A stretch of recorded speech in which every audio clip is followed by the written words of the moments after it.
Hello प्यारे बच्चों, आज हम हिंदी संचय की पाठ्य पुस्तक से पाठ 13 परिश्रम का फल के विषय में अध्ययन करेंगे। परिश्रम का अर्थ होता है मेहनत, फल का अर्थ होता है परिणाम। बच्चों, इस पाठ के माध्यम से हम समझेंगे कि किस तरह गिल्लू गिलहरी ने मेहनत करके भोजन इकट्ठा किया था और गिल्लू गिलहरी बहुत ही मेहनती थी, जबकि चीनू चूहा बिल्कुल इसके विपरीत था।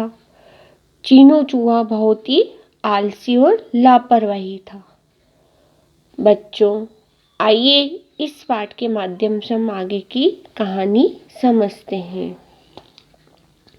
सुंदर वन में चूहा और गिल्लू गिलहरी रहते थे। दोनों पड़ोसी थे। चीनू निकम्मा और आलसी था। वह दिन भर हाथ पर हाथ धरे बैठा रहता था। इसके विपरीत गिल्लू परिश्रमी थी। वह दिन रात काम में जुटी रहती थी। बरसात के दिनों में भोजन की कमी न पड़े, इसलिए उसने अपने क्वार्टर में ढेर सारे गेहूं, चावल और मूंगफली के दाने एकत्रित कर लिए थे। क्या था? सुंदर वन नामक एक जंगल था। जंगल का नाम क्या था? सुंदर वन। वहां पर चीनू चूहा यानी कि चूहे का नाम चीनू था और गिलहरी का नाम क्या था? गिल्लू था। वह वहां पर एक साथ रहते थे। दोनों पड़ोसी थे। चीनू निकम्मा और आलसी था। चीनू क्या था? निकम्मा और आलसी था। वह दिन भर हाथ पर हाथ धरे बैठा रहता, यानी कि दिन भर वह कुछ भी काम नहीं करता था। कोई काम ना करने वाला। निकम्मा का क्या अर्थ होता है? कोई काम ना करने वाला। वो बहुत ही निकम्मा और आलसी था, कुछ भी काम नहीं करता था, दिन भर ऐसे ही बैठा रहता था। इसके विपरीत गिल्लू परिश्रमी थी। इसके विपरीत क्या थी? गिल्लू गिलहरी थी, जो बहुत ही मेहनती थी। परिश्रमी का अर्थ होता है मेहनती। वह दिन रात काम में जुटी रहती थी। वह दिन रात काम करती रहती थी और बरसात के दिनों में भोजन की कमी न पड़े, यानी कि जब बरसात का मौसम आता है उस समय उसको भोजन की कमी न पड़े, इसलिए उसने अपने क्वार्टर में उसने अपने जो क्वार्टर था उसका छोटा सा घर बनाया हुआ था। तो उसमें उसने क्या रख लिया था? बहुत सारा गेहूं, चावल और मूंगफली के दाने इकट्ठे कर लिए थे। चीनू का केवल एक ही काम था, दिन भर पेड़ के नीचे टांगे पसारे पड़े रहना। पेट भरने के लिए इधर उधर से मांगकर खाना उसकी आदत बन गई थी। क्या था? जो चीनू का यानी कि चीनू चूहे का जो काम, केवल क्या काम था? दिन भर पेड़ के नीचे टांग पसारे पड़े रहना था और अपना पेट भरने के लिए इधर उधर से खाना मांगना उसकी आदत बन गई थी। एक दिन की बात है। प्रतिदिन की तरह गिल्लू भोजन लेने जा रही थी। तभी उसकी नज़र पेड़ के नीचे गुनगुनाते हुए चीनू पर पड़ी। वह उसके पास जाकर बोली, चीनू भैया, बारिश का मौसम आने में कुछ ही दिन शेष हैं। तुम इसी तरह पड़े रहोगे तो बरसात में क्या करोगे? कुछ भोजन तो एकत्रित कर लो। ये क्या था? रोज की तरह जब गिल्लू गिलहरी भोजन लेने के लिए जा रही थी, तभी उसकी नज़र कहाँ पड़ी? पेड़ के नीचे जो वो चीनू चूहा जो लेटा हुआ था, है ना? तो वह कुछ गुनगुना रहा था। तो वह उसके पास जाकर बोली, चीनू भैया, बारिश का मौसम आने में अभी कुछ ही दिन बाकी है। तुम इसी तरह बैठे रहोगे तो बरसात में क्या करोगे? अपने लिए कुछ भोजन को इकट्ठा कर लो। एकत्रित का अर्थ होता है इकट्ठा। अपने लिए कुछ भोजन को जमा कर लो, इकट्ठा कर लो। पैर पर पैर रखकर चीनू लापरवाही से बोला, देखा जाएगा गिल्लू बहन, मैं गधों की तरह मेहनत नहीं कर सकता। गिल्लू ने कहा, मेरा काम तो तुम्हें आने वाले दिनों के लिए सचेत करना था, बाकी तुम्हारी इच्छा।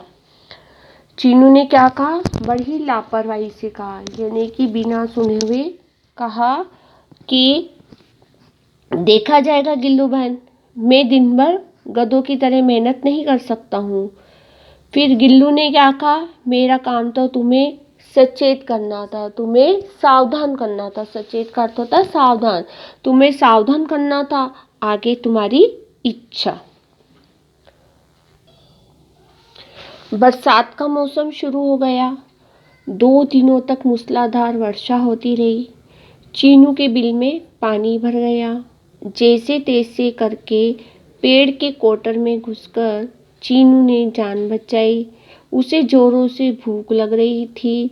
कहीं से भी भोजन मिलने की संभावना नजर नहीं आ रही थी। चारों ओर पानी ही पानी था।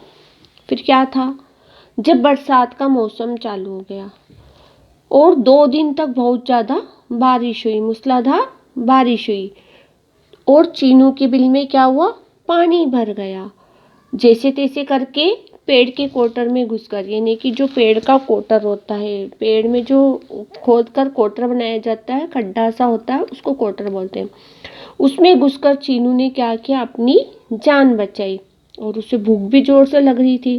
कहीं भी उसे भोजन मिलने की संभावना नजर नहीं आ रही थी। चारों ओर पानी ही पानी था। कोटर से मुंह निकालकर उसने खिन्नू खरगोश से कहा, खिन्नू भाई, बहुत भूख लगी है, पेट में ऐंठन हो रही है, कुछ खाने को दो। किसने मुंह निकाला था कोटर में से? चीनू ने। उसने खिन्नू खरगोश से कहा, खरगोश का नाम क्या था? खिन्नू था, कि खिन्नू भाई, मुझे बहुत जोर से भूख लगी है, तो मुझे कुछ खाने को दो।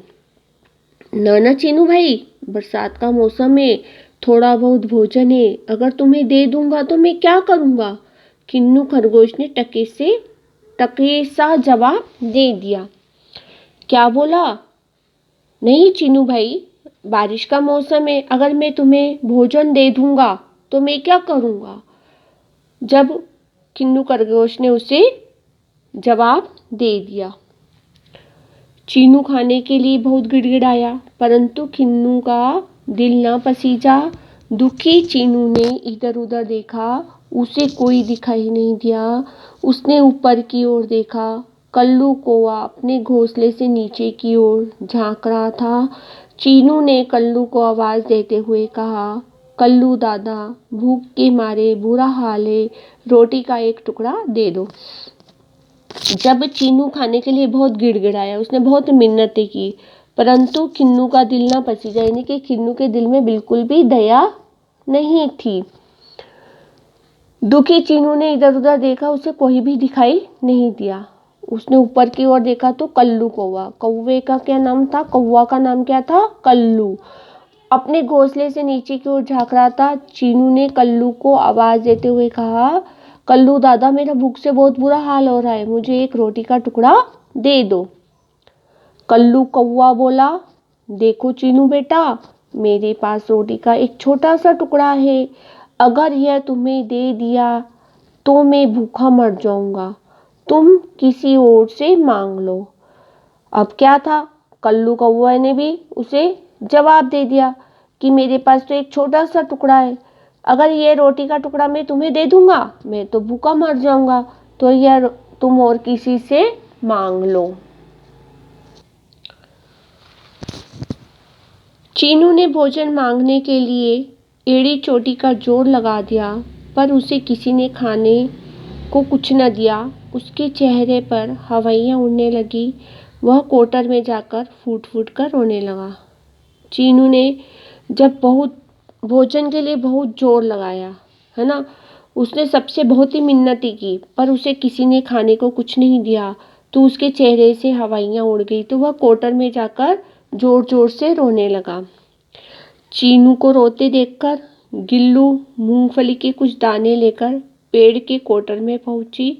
भोजन के बिना चीनू की बुरी हालत थी।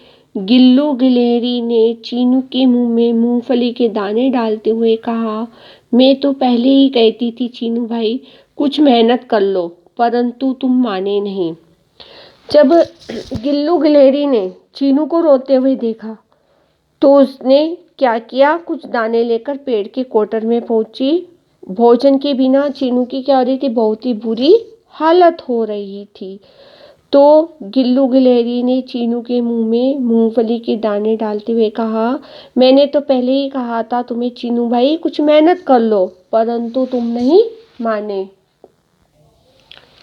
हाँ गिल्लू बहन, तुमने ठीक कहा था। अगर मैं तुम्हारा कहना मान लेता तो मुझे यह दिन नहीं देखना पड़ता। सचमुच मेहनत का फल मीठा होता है, चीनू बोला। चीनू चूहा जल्दी जल्दी मूंगफली के दाने खाते हुए कृतज्ञ कृतज्ञता से गिल्लू गिलहरी की ओर देख रहा था। क्या था फिर? चीनू ने क्या कहा, हाँ गिल्लू बहन, तुमने ठीक ही बोला था, ठीक ही कहा था। अगर मैं तुम्हारा कहना मान लेता तो मुझे यह दिन नहीं देखना पड़ता। सचमुच मेहनत का फल मीठा होता है, चीनू बोला। चीनू चूहा जल्दी जल्दी मूंगफली के दाने खाते हुए कृतज्ञता से गिल्लू गिलहरी की ओर देख रहा था, यानी कि एहसान भरी नजरों से वह गिल्लू की, जब वह मूंगफली के दाने खा रहा था तो एहसान नजरों से वह गिल्लू गिलहरी को देख रहा था, उसका एहसान मान रहा था। बच्चों, इस कहानी से हमें यह प्रेरणा मिलती है कि हमें आलस्य नहीं करना चाहिए और मुसीबत में हमें सभी की सहायता करनी चाहिए। परिश्रम करके ही परिश्रम का फल मीठा होता है। इस बात की हमें इस पाठ से, इस कहानी से प्रेरणा मिलती है।